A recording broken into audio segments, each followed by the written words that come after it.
Mas agora eu chamo sua atenção, vou inclusive chamar o nosso time nas redes sociais. Eu e a Renata Agostini, a gente recebeu um documento assinado pelo ministro da Defesa e endereçado ao TSE. Eu vou chamar já direto o nosso time todo, começando com ela, Renata Agostini. Renata, a gente estava, enquanto o Biden falava, passando os olhos aqui nesse documento. Ele é relativamente pequeno, são ao todo 7 páginas, mas o texto introdutório do ministro Paulo Sérgio Nogueira, da Defesa, ele tem três páginas de texto, basicamente. São um total de 21 tópicos que se encerram, gente, com uma questão que é preciso olhar com bastante cuidado.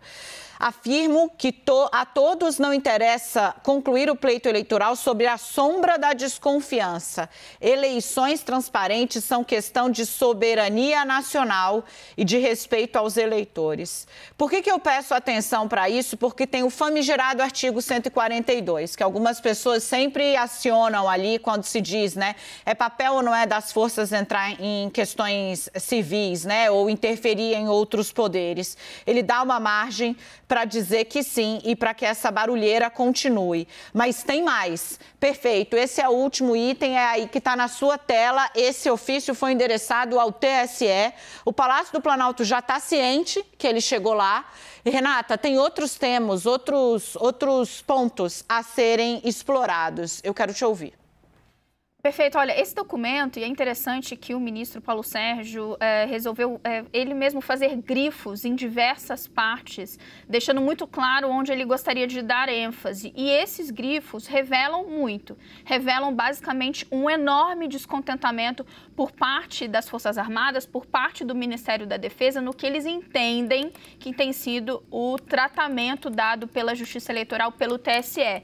Vou destacar outros aqui e devolvo a vocês, porque todos os meus colegas também têm apontamentos. Olha, em determinado trecho, o ministro fala que as Forças Armadas buscaram, desde o início e de modo colaborativo, contribuir para aumentar o grau de segurança pelo conhecimento e gerenciamento dos riscos existentes. E aí eu passo ao grifo que eu mencionava, abre aspas, reitero que as sugestões propostas pelas Forças Armadas precisam ser debatidas pelos técnicos. E logo em seguida, em um novo grifo, o ministro fala, não basta a participação de observadores visuais, nacionais e estrangeiros do processo eleitoral.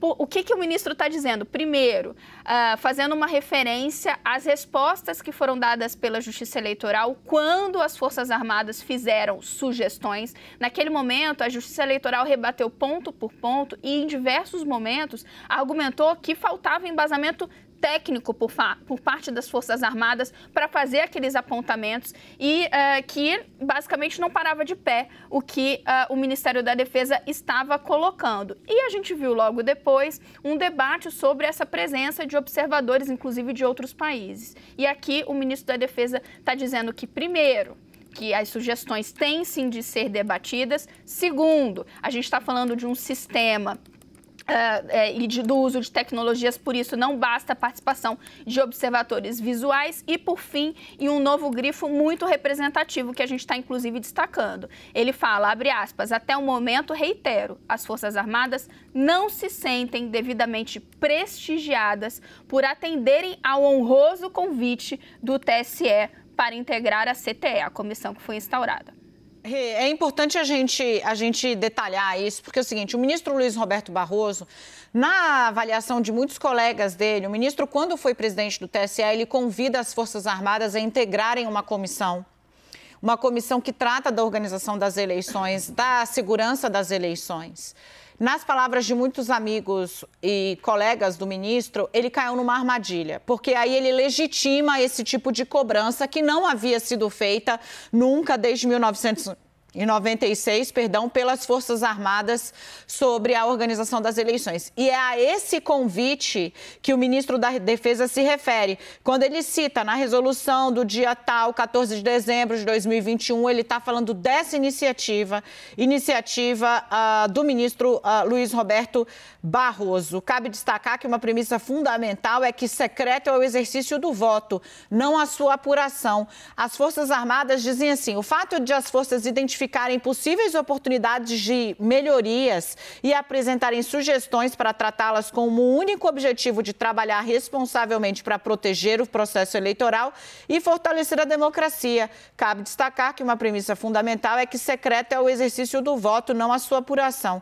Dessa forma, entende-se que a transparência do pleito deve orientar permanentemente a atuação das entidades fiscalizadoras e do próprio TSE. É interessante que eles não apontam nada específico. Aonde estaria a falta de transparência? A apuração não é secreta nunca, você acompanha ao vivo, desde 1996. Agora, você tem no seu celular, você baixa o aplicativo do TSE e acompanha o seu estado, a sua cidade, passo a passo. Yuri, quero te ouvir. Pois é, fica sempre uma questão como se houvesse uma grande ameaça de ataque, de fraude, é como se fossem...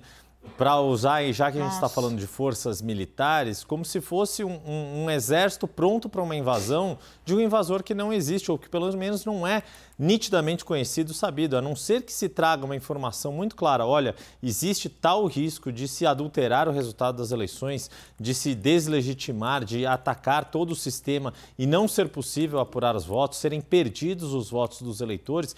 Não existe essa ameaça de que as eleições não possam ser realizadas de forma segura. Elas sempre foram realizadas de forma segura a partir do momento que as urnas eletrônicas foram adotadas e foram universalizadas nas eleições do país.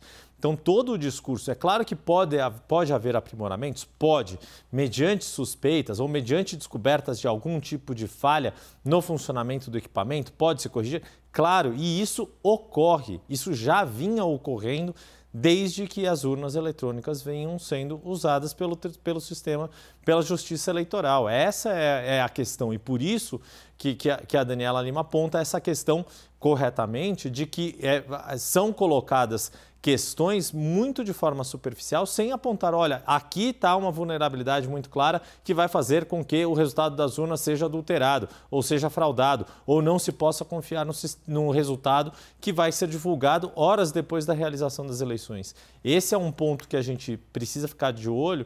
Por quê? Porque, inclusive, o final desse texto coloca como se houvesse uma desconfiança do eleitor, que aí, de novo, puxando pelo que a gente tem de pesquisas de opinião pública, o eleitor não está desconfiado. Até aumentou o contingente de pessoas desconfiadas, mas na maioria a opinião majoritária é de confiança no sistema eleitoral. Essa desconfiança aumentou justamente por discursos de colocar sob desconfiança, sob risco, algo que nunca esteve sob risco, que é a lisura, a segurança, a credibilidade do resultado das urnas, a confiança de que a vontade do eleitor foi expressada no resultado divulgado pela Justiça Eleitoral. Gente, eu pedi, o Edu Petrelli já separou. Renata, Leandro, deem uma olhada nesse trecho, é o do item 19 do documento. A defesa da pátria e a garantia dos poderes constitucionais, da lei e da ordem, são missões estabelecidas pelo povo para as Forças Armadas, que continuarão trabalhando diuturnamente para cumpri-las, pois não há opção que não servir aos brasileiros naquilo que eles determinam. Assim, as Forças Armadas têm compromisso com o fortalecimento do sistema democrático brasileiro e com as instituições.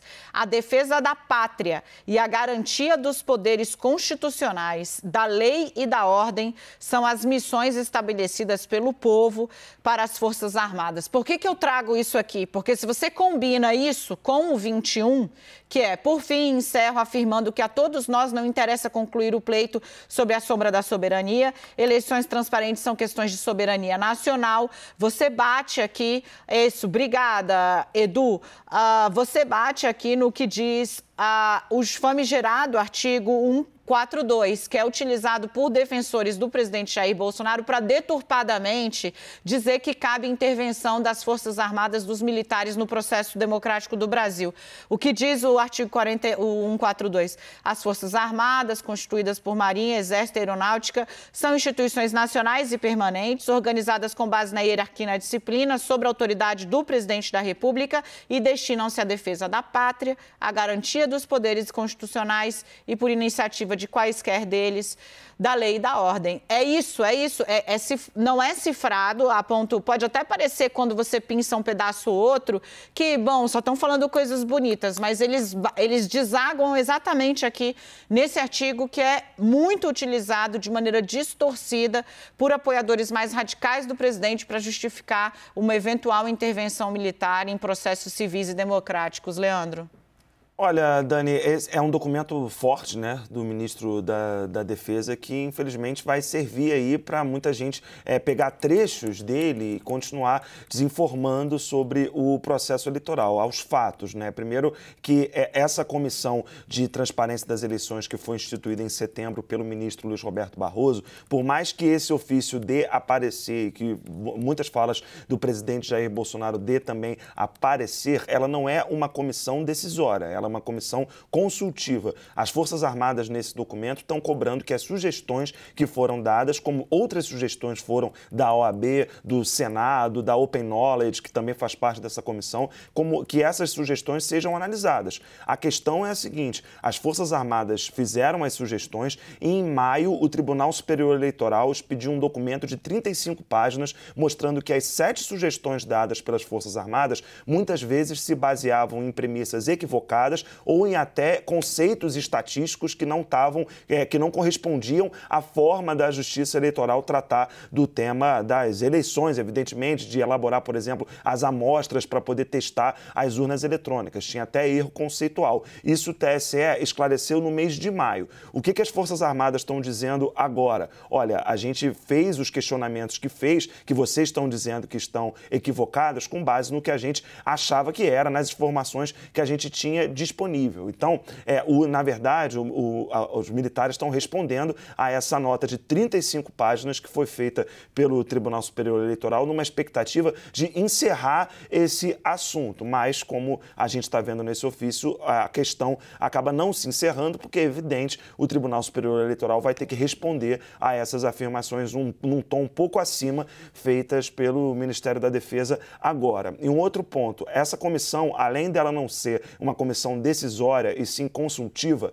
ela já elaborou um plano de trabalho que está sendo seguido há algumas reuniões desde que essa comissão foi feita ali em setembro. Esse plano de trabalho já foi publicado, são 9 itens que estão sendo seguidos ali pelo TSE para poder aumentar a fiscalização das urnas eletrônicas, o teste público de segurança das urnas, que é realizado desde 2009. A edição desse ano também já terminou e a comissão segue seu trabalho normal com a participação das Forças Armadas, não num lugar acima das outras instituições, mas no mesmo patamar. E essa comissão tem uma reunião marcada para o dia 20, agora, dia 20 do mês de junho, é a próxima reunião marcada dessa comissão. Vamos ver se as Forças Armadas vão participar nesse caráter que a comissão foi criada para colocar todas as instituições em pé de igualdade, para sugerir e não mandar o que o TSE deve fazer.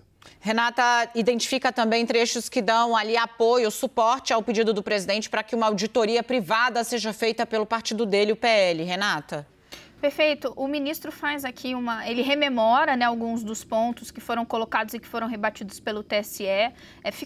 Salta aos olhos, né, a forma como o ministro coloca, mostrando o incômodo, né? Quando ele fala sobre essa questão estatística que o Leandro até recordava, ele diz que é um debate técnico, né, e não se trata de um equívoco. E logo depois ele vem falando sobre essa proposta que foi feita, de que houvesse, então, auditorias por parte de outras entidades, incluindo aí partidos políticos. E aí o TSE, quando se deparou com essa proposta dos militares, disse, olha, isso já está previsto na legislação, além disso o Tribunal de Contas da União está olhando, além disso existem outros instrumentos, e aí eu trago aqui para completar o trecho 21, acho que também separamos aqui, é o trecho exato.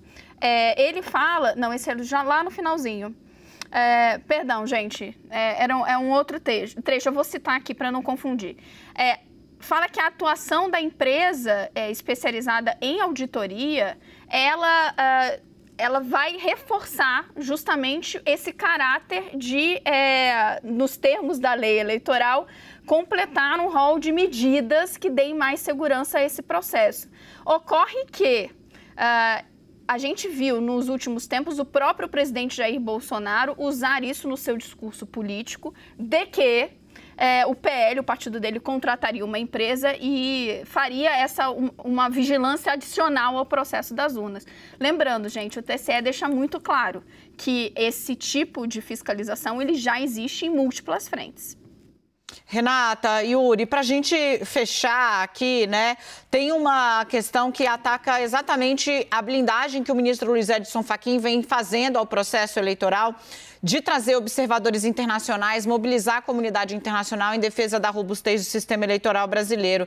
Está grifado também no ponto 12. Reitero que as sugestões das Forças Armadas precisam ser debatidas pelos técnicos e, em seguida, não basta, portanto, a participação de observadores visuais nacionais e estrangeiros do processo eleitoral.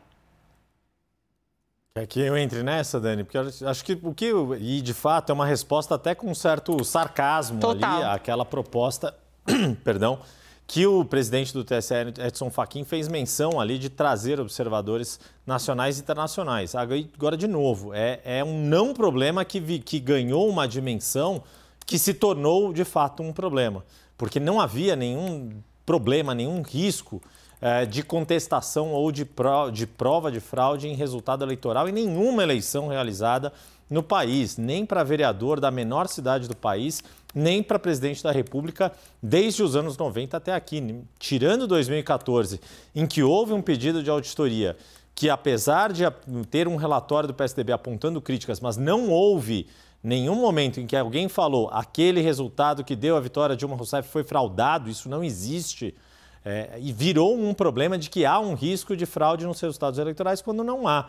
E quando se fala na necessidade de observadores nacionais e internacionais, não é por um problema técnico do sistema eleitoral, é por um problema político, por uma discussão política de facções políticas que aceitam, que concordam, que entendem que o resultado do sistema é legítimo e outros que têm insistido em colocar em xeque um sistema eleitoral que elegeu todos, sem exceção, todos os agentes políticos que fazem política neste país, da menor Câmara Municipal até o Palácio do Planalto.